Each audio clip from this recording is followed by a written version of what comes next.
शिवरात्रि व्रत कथा।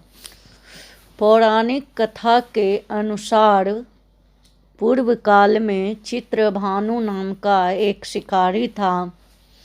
जानवरों की हत्या करके वह अपना परिवार का पालन करता था। वह एक साहूकार का कर्जदार था, लेकिन उसका ऋण समय पर नहीं चुका सका। क्रोधित होकर साहूकार ने शिकारी को शिव मठ में बंदी बना लिया। संयोग से उस दिन शिवरात्रि थी। शिकारी ध्यान मग्न होकर शिव संबंधी धार्मिक बातें सुनता रहा। चतुर्दशी को उसने शिवरात्रि व्रत की कथा भी सुनी और शाम होते ही साहूकार ने उसे अपने पास बुलाया और ऋण चुकाने के विषय में बात की थी। शिकारी अगले दिन सारा ऋण लौटा देने का वचन देकर बंधन से छूट गया। अपनी दिनचर्या की भांति वह जंगल में शिकार के लिए निकला, लेकिन दिन भर बंदी गृह में रहने के कारण भूख प्यास से व्याकुल था। शिकार खोजता हुआ वह बहुत दूर निकल गया। जब अंधकार हो गया तो उसने विचार किया कि रात जंगल में ही बितानी पड़ेगी। वह वन में एक तालाब के किनारे एक बेल के पेड़ पर चढ़कर रात बिताने की इंतजार करने लगा। बिल्व वृक्ष के नीचे शिवलिंग था जो बेलपत्रों से ढका हुआ था। शिकारी को उसका पता न चला। पड़ाव बनाते ही समय उसने जो टहनियाँ तोड़ी वे संयोग से शिवलिंग पर गिरती चली गई। इस प्रकार दिन भर भूखे प्यासे शिकारी का व्रत भी हो गया और शिवलिंग पर बिलपत्र भी चढ़ गए। एक पहर रात्रि बीत जाने पर एक गर्भिणी हिरनी तालाब पर पानी पीने पहुंची। शिकारी ने धनुष पर तीर चढ़ाकर ज्यों ही प्रतीक्षा खींची, हिरनी बोली, मैं गर्भिणी हूँ, शीघ्र ही प्रसव करूँगी। तुम एक साथ दो जीवों के हत्या जो ठीक नहीं है। मैं बच्चे को जन्म देकर शीघ्र ही तुम्हारे सक्षम प्रस्तुत हो जाऊंगी, तब मार लेना।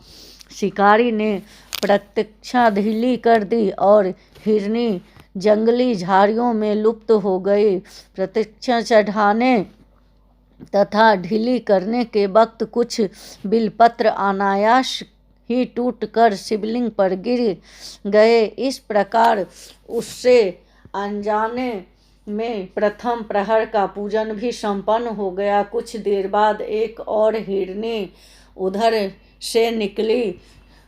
शिकारी की प्रसन्नता का ठिकाना न रहा। समीप आने पर धनुष बाण चढ़ाया। तब उसे देख हिरनी विनम्रता पूर्वक निवेदन किया कि हे शिकारी, मैं थोड़ी देर पहले ऋतु से निवृत्त हुई हूँ, कामातुर हूँ, विहारिणी हूँ, अपने प्रिय की खोज में भटक रही हूँ। मैं अपने पति से मिलकर शीघ्र ही तुम्हारे पास आ जाऊंगी। शिकारी ने उसे भी जाने दिया। 2 बार शिकार को खोकर उसका माथा ठनका। वह चिंता में पड़ गया कि रात्रि का आखिरी पहर बीत रहा था। इस बार धनुष से लगकर कुछ बेलपत्र शिवलिंग पर जा गिरे तथा उससे दूसरे पहर की पूजन समाप्त हो गया। तभी एक अन्य हिरनी अपने बच्चे के साथ उधर से निकली। शिकारी के लिए यह स्वर्ण अवसर था। उसने धनुष पर तीर चढ़ाने में देर नहीं लगाई। वह तीर छोड़ने ही वाला था कि हिरनी बोली, हे शिकारी, मैं इन बच्चों को इनके पिता के पास हवाले करके लौट कर आऊंगी। इस समय मुझे मत मारो। शिकारी हंसा और बोला, सामने आए शिकार को छोड़ दूं? मैं ऐसा मूर्ख नहीं। इससे पहले मैं 2 बार अपना शिकार खो चुका हूँ। मेरे बच्चे भूखे प्यासे विग्रह हो रहे हैं। उत्तर में हिरनी ने फिर कहा, जैसे तुम्हें अपने बच्चे की ममता सता रही है, ठीक वैसे ही मुझे भी ये शिकारी। मेरा विश्वास करो, मैं इन्हें इनके पिता के पास छोड़कर तुरंत लौट करने की प्रतिज्ञा करती हूँ। हिरनी का दुख भरा स्वर सुनकर शिकारी को उस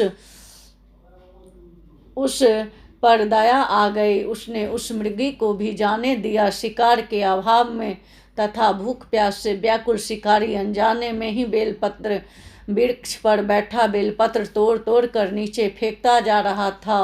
पाँव फटने को हुई तो एक हष्ट पुष्ट मृग उसी रास्ते पर आया। शिकारी ने सोचा कि इसका शिकार वह अवश्य करेगा। शिकारी की तनी हुई प्रत्यंचा देखकर मृग विनीत स्वर में बोला, हे शिकारी, यदि तुमने मुझसे पूर्व आने वाली 3 मृगियों तथा छोटे छोटे बच्चों को मार डाला है तो मुझे भी मारने में विलंब न करो, ताकि मुझे उनके वियोग में एक क्षण भी दुख न सहना पड़े। वह उन हिरनियों का पति हूँ। यदि तुमने उन्हें जीवन दान दिया है तो मुझे भी कुछ क्षण का जीवन देने की कृपा करो। मैं उनसे मिलकर तुम्हारे सक्षम उपस्थित हो जाऊंगा। मृग की बात सुनते ही शिकारी के सामने पूरी रात का घटना चक्र घूम गया। उसने सारी कथा मृग को सुना दी।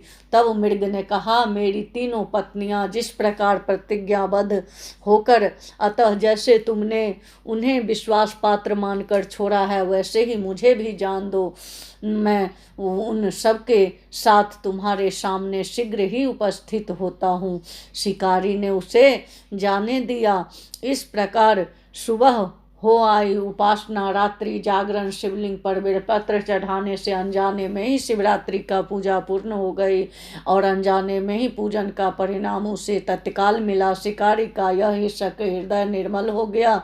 उसने भगवत शक्ति और वास हो गया। थोड़ी ही देर बाद मृग सारा परिवार शिकारी के सक्षम उपस्थित हो गया ताकि वह उनका शिकार कर सके, किंतु जंगली पशुओं की ऐसी सत्यता, शाब्दिकता एवं सामूहिक प्रेम भावना देखकर शिकारी